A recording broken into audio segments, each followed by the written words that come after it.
Alright, so Demon Slayer just ended, well, the manga, and here are my thoughts and impressions on it. In this video, I'm going to be talking about chapter 205, which is the final chapter of Demon Slayer, and also I'm going to give you a review about the whole series, well, the manga as a whole from beginning to end. It's going to be mainly more to do with the current parts of the manga because that's where I have a lot of my opinions on, but yeah, this is going to be a manga review at the end, so stay tuned for that.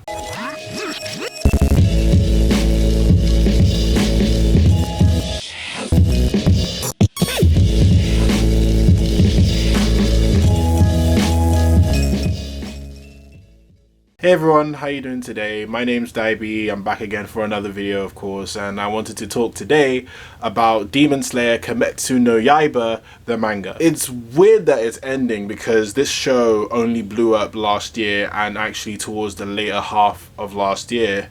And it's kind of crazy that it's ending so soon, even though realistically this manga has been running for almost 4 years. First things first, I want to say Kyoharu Gotoge, thank you for writing such a really good series. I had a lot of fun with it, and there's some great characters that are going to be some of the best characters ever written or ever made. Like, they're going to be legendary. And I'm really happy that I got to be in a timeline where I could watch Kimetsu no Yaiba the series and read the manga.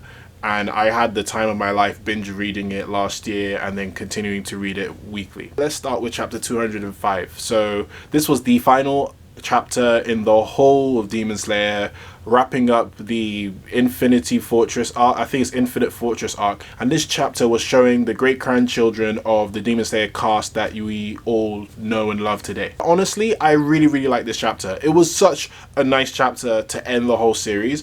I know people are hating on it because they're saying, oh, how can this be the end of Demon Slayer? Is this how you end it? But the chapter alone, honestly, is a fantastic chapter, especially how they talk about reincarnating these characters, especially a lot of them who had sad stories and who died, and it's so nice to see them come back and be happy. Demon Slayer has a lot of tragedy and a lot of heartbreaking moments, so obviously to see the characters happy, reincarnated, it shows that at least they had a really nice send-off. Hence why, like, in my culture video, I think it's going to be up here, if not up here, I'm still getting used to this, but in my culture video I talked about how Demon Slayer was basically wrapping up the characters nicely in terms of the final chapters, especially like 204. I was mainly referring to 204 because the way it was ending and showing how the characters have been happy, looking back at what's been going on, seeing that was such a wholesome chapter, so that's why I was really happy with the way it was ending. And 205 just raised it up as well, the fact that they all are reincarnated as their ancestors and they're all just having nice peaceful lives and the lives that they wanted. So the ships went through, I guess, because Zenitsu and Nezuko clearly got married. Tanjiro and Kanao clearly got married. The reincarnations that really hit me was Rengoku, well, his reincarnation being best friends with Tanjiro's reincarnation. That hit because Tanjiro has been fighting since the train arc with his I think they call it a scabbard, well, the part of his sword essentially on his sword, and he's been fighting since to beat demons. So he's been taking a part of Rengoku with him to fight, and that was just deep. The one that hit even more was definitely Giyu being reincarnated with Sabito and Makamo. Jesus, like that hit, because you know, all the way through the series, Giyu, his problem had been the fact that he's never protected the people that he cared about, and oh my god, when I saw that panel, I was like, like, it hit me. I kind of feel like reincarnating Inosuke got done a little dirty. First things first, Inosuke's ancestor found the blue spider lily, and I have a lot to talk about that blue spider lily in the review section, but anyway, they found the blue spider lily and it weathered away. So yeah, he's found an amazing discovery only for his job to be on the line. That's just unfortunate, man. I mean, and plus he wasn't even like happy, like, you know, like Inosuke is very bouncy, and then this one was just depressed. I was like, damn, man, like, poor Inosuke. I mean, that's how his reincarnation's gonna turn out. The other reincarnations were really nice as well, like seeing Shinobu and her sister, that was really nice. Seeing Sanemi and his brother, That was really nice. Seeing the fact that Yoshiro still has the memory of Lady Tamiyo, that was really, really nice. I mean, it was a lot of really, really nice moments in this final chapter. Overall though, this chapter was fire, and I'm really, really happy the way that the series wrapped up in terms of the chapter alone. But let's get to the review section, because I've got a lot to say about the series as a whole. I'm gonna start with the pros first before I get to the cons, because I got quite a lot of cons, but let's start with the pros first, alright? Like I said before, these characters are some of the best characters ever in anime. They're awesome, they're really likable, really funny, and just seeing them go through what they go through, it really, really hits because you are so invested in these characters. The plot is kinda good. It's kinda great. It's kinda great. Like, the plot alone was really, really good, but there are some things, it's not really like I have a problem with the plot itself, I just have a problem with the story overall. But like I said, I'll get to that in the con section. But the fact that Tanjiro and Nezuko started this story with him being a human, him wanting to turn Nezuko back into a human from being a demon, and him turning into a demon slayer in order to do that, and ending with that, that's perfect. And the fact that we didn't have to see like 800 chapters in order to get to that point, perfect as well. So I can't really complain too much about the actual plot. Well, Tanjiro and Nezuko's plot. Also, I would say the fight scenes were epic, and especially in this final arc, right? The first half of the final arc was like flipping amazing. I mean, not just fight scenes, the tension was so high, characters were dying, and it was just so heartbreaking. Like, the first half of this final arc was so amazing. So I give it credit, like, the fights were insane in this final arc. That's the thing I love about Demon Slayer, is that tension is so high all the time, and it got better and better and better each arc. I'll say the Swordsman Village arc is a lot of tension too, but I'll say it's a little bit less of tension than the Red Light District arc. But when we got to the Infinite Fortress arc, that was when tension was like to the max, because anybody could go at this point. I still remember when Shinobu got killed. I remember reading it first time and I said, oh, come on, it's the main character. This is one of the main characters. She's gonna come back. I mean, she's not dead. And then a couple chapters later, she's just not speaking. And I was like, oh, she's dead. Like, she gone.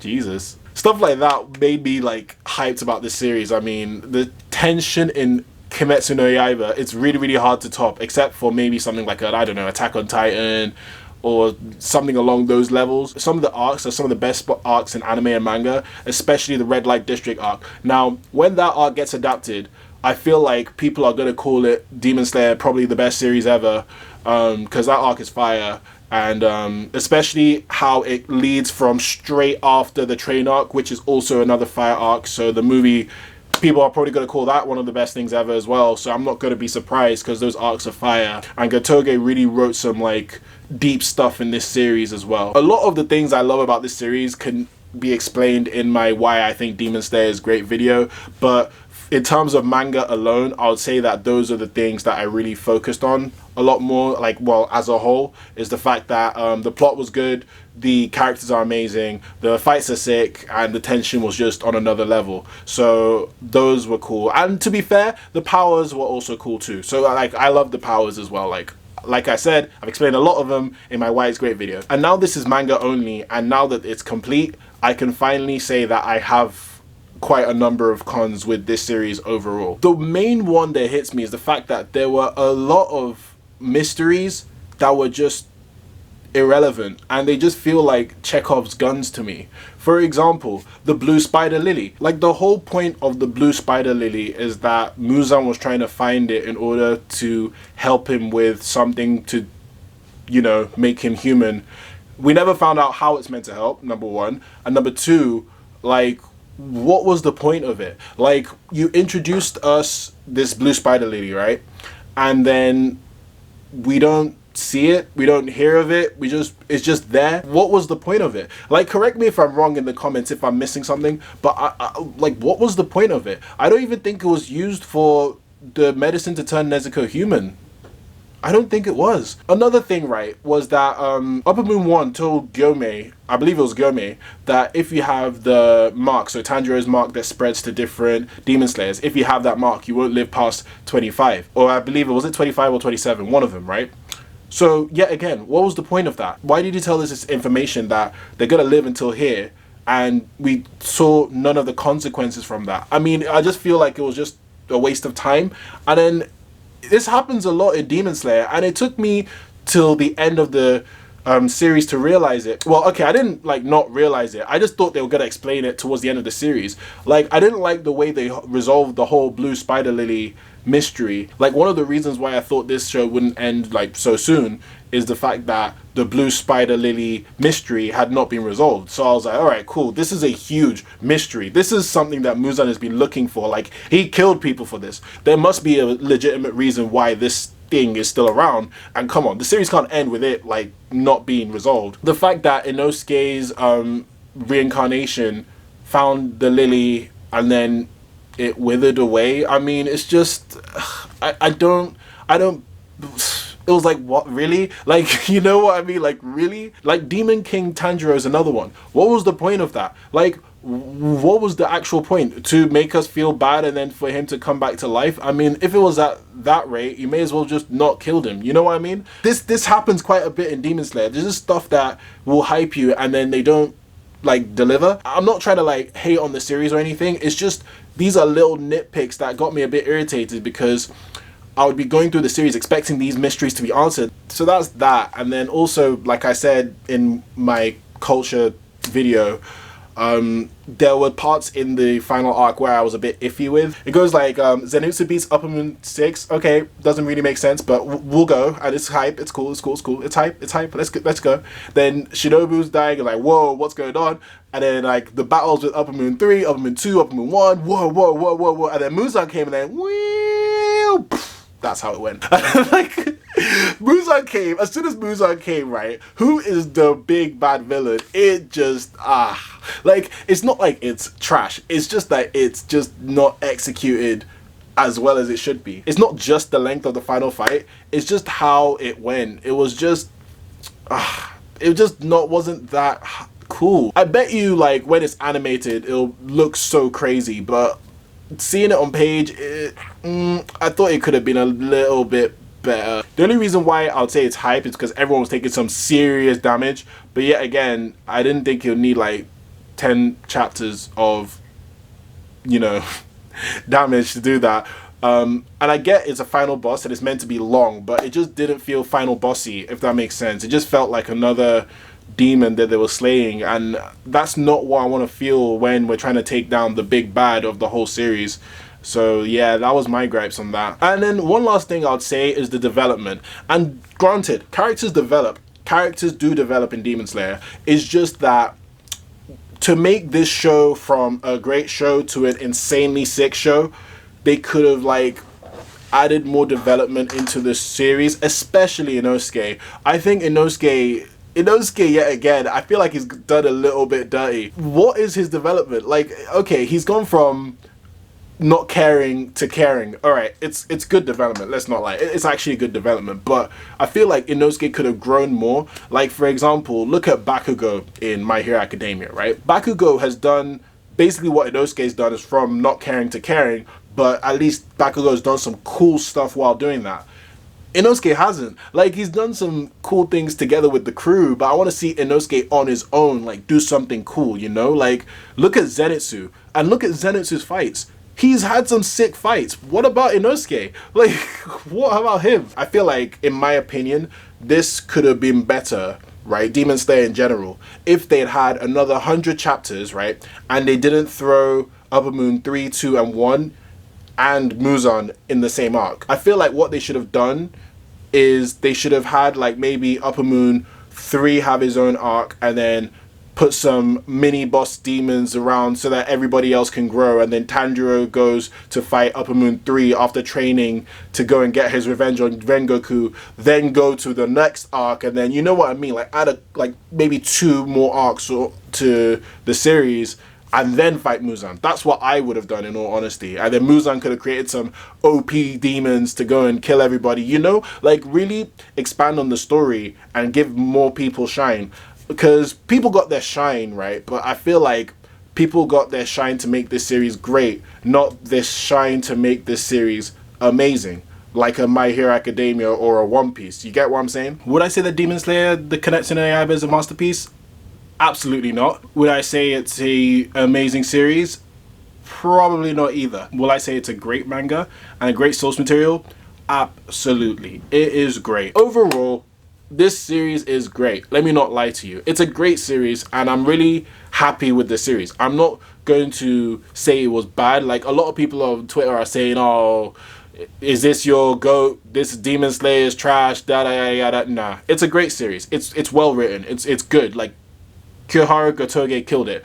It's just that I don't feel like it hit the heights that it really could have, and that's what's disappointing to me. If I was to give the manga a rating out of 10 overall from beginning to end, I'll give it an 8.5 out of 10. It's something that Shonen Jump should be proud of. It's one of their babies from now until the end of time. Kyohara Gotoge did a great job, and I'm really, really happy that I read and watched this series. And in all honesty though, this manga, I might be complaining about some of the gripes I have, but I feel like Ufotable will probably just expand on it in the anime and make it sick. I don't know. We'll just have to wait and see. And probably the anime would still be one of the best animes ever by the time this series ends. Let's not lie. It's Ufotable. Like, it's gonna be sick. Anyway, thank you very much for watching. Do you agree or disagree with anything I said about Demon Slayer the manga or even chapter 205? Let me know in the comment section below. I'm open to discussion. Also, do you guys like me talking about manga more? Because I'm probably gonna do it. Let me know in the comment section as well. Thank you very much for watching again. Subscribe to my channel for more content to do with pop culture and entertainment. Have a great day, stay safe, and I will see you later. All right, bye.